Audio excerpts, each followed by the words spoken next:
मोहब्बत खूबसूरत बना दी गई है। लोगों के लिए अल्लाह ताला क्या करा, उनके ख्वाहिश के लिए खूबसूरत बनाया थोड़े चीज़ों को।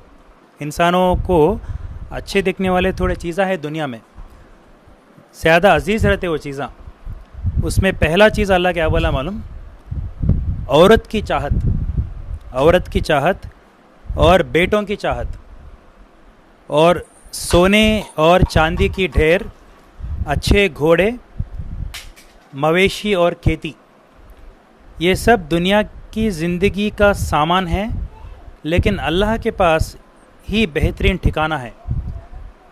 तो इंसानों के लिए अल्लाह ताला खूबसूरत जीनत क्या बनाया? उसमें सबसे पहला औरत को बनाया है कि नहीं? ज़्यादा दुनिया में फसाद होते सो, जो क्राइम्स होते सो कॉलेजेस में, स्कूल्स में, नहीं तो माशरे में रेप्स, मर्डर से सब भी औरतों के वजह से होते ना, हैं कि नहीं? कहीं को तो अल्लाह ताला औरत को एक बड़ा जीनत बनाया। औरत की जीनत है, मर्द को भी जीनत है। मर्द को भी जीनत है, औरत को भी पसंद करती। और दूसरा सबसे बड़ा जीनत अल्लाह क्या बनाया? बेटे। किसको बनाया? बेटे। बेटों को ज़्यादा लोग पसंद करते, माँ बाप। बेटी से क्या, ये फिल्म्स में भी आप देखते, बेटा पैदा है तो बहुत खुश होते, अगर बेटी पैदा हुई तो ज़रा गमशुदा हो जाता इंसान, है कि नहीं? कई को बोले तो बेटा लीनिएज, उन्हें उसका नस्ल को आगे बढ़ाता। बेटी बराते नहीं बोल को एक माशरे में एक फीलिंग इंसानों में, तो बेटों को ज़्यादा पसंद करते। और सोने की ढेर, चांदी की ढेर, सोना चांदी इसको ज़्यादा। आज सबसे बड़ा कारोबार दुनिया में किसका ज़्यादा होता? सोने और चांदी का। किधर भी देखो गोल्ड मार्केट सेंटर्स, सिल्वर के सेंटर्स, ये ज़्यादा है ना, डायमंड्स नेकलेस। और औरत के ज़्यादा शॉपिंग्स है दुनिया में। सबसे ज़्यादा पैसा कस्टमर्स कौन है दुनिया के दुकानों के? औरत। कपड़े औरतों के, सोना चांदी औरतों के, चप्पल औरतों के, हर चीज़ औरतों के। मर्द के शॉपिंग बहुत कम रहते, सीधा साधा शॉपिंग रहते। औरतों के हर एक किस्म के बड़ा कारोबार पूरा दुनिया में, है कि नहीं? और अच्छे घोड़ों को अच्छा इंसान पसंद करता। एक मुकाम में इंसान आने के बाद, बड़ा पैसे वाला होने के बाद, सुलेमान अलैहिस्सलाम बहुत बड़े मुकाम में थे, बहुत बड़े पैसे वाले थे, राजा थे। उन घोड़ों को ज़्यादा पसंद करते थे। हम मिडिल क्लास लोग घोड़ों का उतना हमारे को अल्लाह ताकत नहीं दिया है। थोड़े लोग हैं जो वाइजाग में घोड़े पालते रहते। तो आज के हिसाब से हाँ, पैसा घोड़े का तो आज के कार, आज इंसान क्या आता, पैसा है तो बड़े कार सवारी ये दिया। हाँ, तो यहाँ घोड़े भी बोल सकते या कार, चार पाए के कार भी बोल सकते, उसके ख्वाहिशात। और मवेशी और खेती, जानवरों का कैटल करना इंसान ज़्यादा पसंद करता। दूध का व्यापार करने वास्ते गायों को खरीदना, भैंसों को खरीदना, बड़ा व्यापार करना, खुश होते रहता।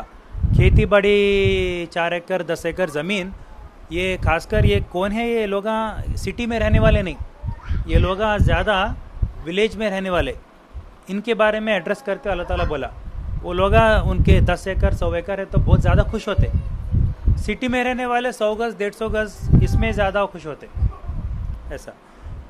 और ये सब चीज़ें क्या है जो भी अल्लाह ताला तमाम चीज़ें बताया इसके अंदर, जो इंसान पसंद करता, ये सब दुनिया की ज़िंदगी के सामान हैं, लेकिन अल्लाह के पास ये बेहतरीन ठिकाना है। सब चीज़ों से बेटर ठिकाना अल्लाह ताला क्या बोला? अल्लाह के पास है।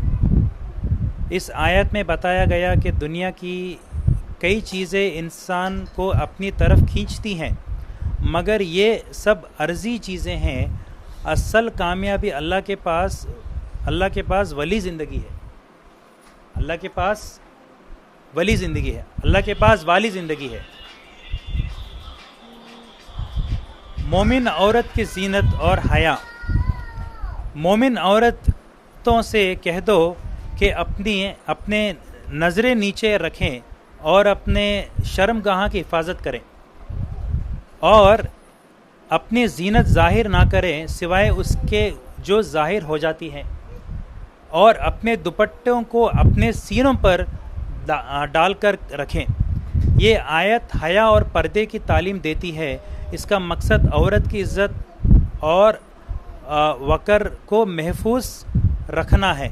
इस आयत में अल्लाह ताला 24:31 में क्या बता रहा, औरत सबसे ज़्यादा जीनत कौन है, नंबर 1 में औरत। उस औरत को अल्लाह ताला क्या मशवरा देता है, वो औरत अपने नज़रों की हिफाजत करे, नज़रों को नीचे करे, और अपनी शर्मगाह की हिफाजत करे, और अपनी जीनत जाहिर ना करे सिवाय उसको जाहिर हो जाती है। सिवाय जाहिर हो जाती है मतलब चेहरा ले सकते हैं जो जाहिर है, एक आइडेंटिफिकेशन है औरत की या मर्द की, और अपने दुपट्टों को अपने सीनों पर डाल रखें। ये औरत, मोमिन औरत, हमेशा जब गैर मर्द होते हैं, शोहर के अलावा, बाप के अलावा, बाकी सब लोगों के सामने क्या करना, अपने सीनों को कपड़ों से ढाल के रखना। लिबास और हिफाजत 33:59 में अल्लाह ताला क्या बता रहा, ए नबी अपनी बीवियों, अपने बेटियों और मोमिन औरतों से कह दो कि वो अपने ऊपर अपनी चादरों को लंबा कर लिया करें। और कैसा अपने सीनों को ये करना, ढांपना, लेंथन करना। लेंथन मतलब लंबे कर लेना, चुन्नी को बड़ा करके क्या करना, लंबे करके उसको ढांपना। ये ज़्यादा बेहतर है ताकि वो पहचानी जाए और उन्हें तकलीफ़ ना दी जाए। अल्लाह बख्शने वाला है, मेहरबानी है। जो नॉर्मल अट्रैक्टिव कपड़े पहन के माशरे में घूमती फिरती रहती, उसको लोग ज़्यादा छेड़ते, नहीं तो अच्छे से ढाल के पर्दा करके जो रोड पे निकलती उसको ज़्यादा छेड़ते हैं। ज़्यादा जो ओपन रहते उनको लोग छेड़ने की कोशिश करते। वो अल्लाह ताला बता रहा ताकि ये ज़्यादा बेहतर है ताकि वो पहचानी जाएं और उन्हें तकलीफ़ ना दी जाए। वो जैसे अच्छी औरत जब पर्दे में होके जाती, उन्हें पहचानी जाती, फलाना पर्सन की बीवी है, फलाना पर्सन की बेटी है, फलाना पर्सन की बहन है, अच्छे ख़ानदान की है, तो पहचाने जाती, उसको छेड़ते नहीं। अगर उन्हें ऐसा बापर्दा गए तो उन्हें छेड़े जाती। इसीलिए अल्लाह ताला एक मिसाल देता कुरान में, मरियम अलैहिस्सलाम जब आपने लोगों के सामने आते, ईसा अलैहिस्सलाम बच्चे को लेके आते, जब लोग पूछते, ए मरियम तुम्हारा बाप ऐसा नहीं था, तुम्हारा माँ ऐसी नहीं थी, ए हारून की बहन, ऐसा कई को बोलते हैं। कई को बोले तो उन्होंने बिना शादी एक बच्चों को लेके आते। ईसा अलैहिस्सलाम बेटा पैदा होता, उनको शादी होके नहीं रहता, अल्लाह उनको तोहफा देता, अल्लाह हमल ठहराता पेट में, वो अल्लाह अपने ताकत से करता वो चीज़। मगर लोग उसको क्या समझते, क्या तुम ऐसा काम करे जो तुम्हारा बाप ऐसा नहीं था, तुम्हारा माँ ऐसे नहीं थी, है हारून की बहन बोल को उनको बोलते। तो अपने जो करतूत रहते, अपने जो तरीका रहता, उसके हिसाब से लोग पहचानते इंसान को। जब ईसा अलैहिस्सलाम बात कर को उसको मसला को हल करते, क्या बोलते, मैं अल्लाह के तरफ से भेजा गया एक पैगंबर, मेरी माँ बेकसूर है बोल को ना गवाही देते। उसके बाद इज़्ज़त और पाकीज़गी की ज़िंदगी, अपने घरों में सुकून से रहो और पुराने जाहिलियत के ज़माने की तरह अपनी नुमाइश ना करो। नमाज कायम करो, ज़कात दो और अल्लाह और उसके रसूल की इताअत करो। अल्लाह चाहता है कि तुमसे नापाकी दूर कर दें और तुम्हें पूरी तरह पाक कर दें। ये अल्लाह ताला औरतों को हुक्म देता है। गुफ्तगू में हया, ये बहुत इंपॉर्टेंट आयत है। ए नबी की बीवियों, तुम दूसरी औरतों की तरह नहीं हो और तुम परहेजगार हो तो बात करते वक्त नर्म लहजे में इस तरह ना बोलो कि जिसके दिल में बीमारी हो वो लालच में पड़ जाएं, बल्कि सीधी और शरीफाना बात करो। ये माशरे में देखते रहते हैं, थोड़े औरतें क्या करते रहते, एक नरम लहज में बात करते रहते मर्दों से। जैसे अब एक मार्केट में गए, मार्केट में जाके ख़रीदारी कर रहे, दुकान में जाके कस्टमर बात कर रहे हैं, ये प्याज कितना, ये आलू कितना, ये इसका दाम कितना, बोल को एक शरीफाना अंदाज में पूछना, उतना टच, मगर उसके दिल में जो बीमारी रहती, इंसान के मर्दों की बीमारी रहती, सॉफ्टली बात करी उन्हें, ये कितना ये आलू, ये कितना ये बैगन, ऐसा नखरे से बात करे तो सामने वाला क्या करता, इन्हें ज़रा कैरेक्टर की खराबी बोल को उसे उसके दिल में जो बीमारी है उसको खींच देता।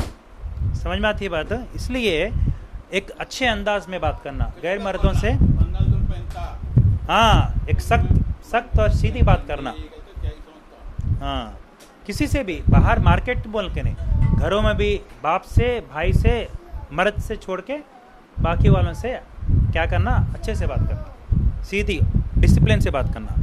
घरों की हुर्मत, ए ईमान वालों, अपने घर के सिवा किसी और घर में दाखिल ना हो जब तक इजाज़त ना ले लो और घर वालों को सलाम ना कर लो। ये तुम्हारे लिए बेहतर है ताकि तुम नसीहत हासिल करो। ये एक डिसिप्लिन अल्लाह ताला सिखा रहा, किसे, औरत को और मर्द को, ईमान वालों को क्या सिखा रहा, किसी घर में जब तुम दाखिल होते हो तो क्या करना, पहले सलाम करना, डायरेक्टली दाखिल नहीं होना, सलाम करना। अगर जवाब आए वापस, अंदर आओ, वालेकुम सलाम, अंदर आ सकते बोल, तो जब अंदर जाना, डायरेक्टली नहीं जाना। समझ में आती बात? ये फॉलो करना।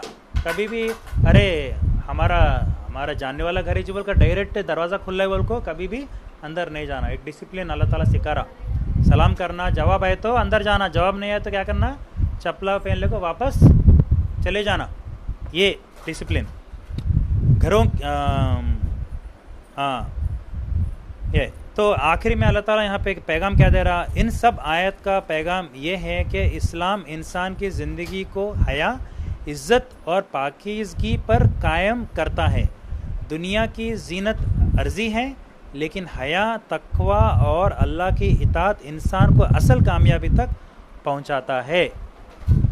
वाक़िर दावाना अल्हम्दुलिल्लाहि रब्बिल आलमीन।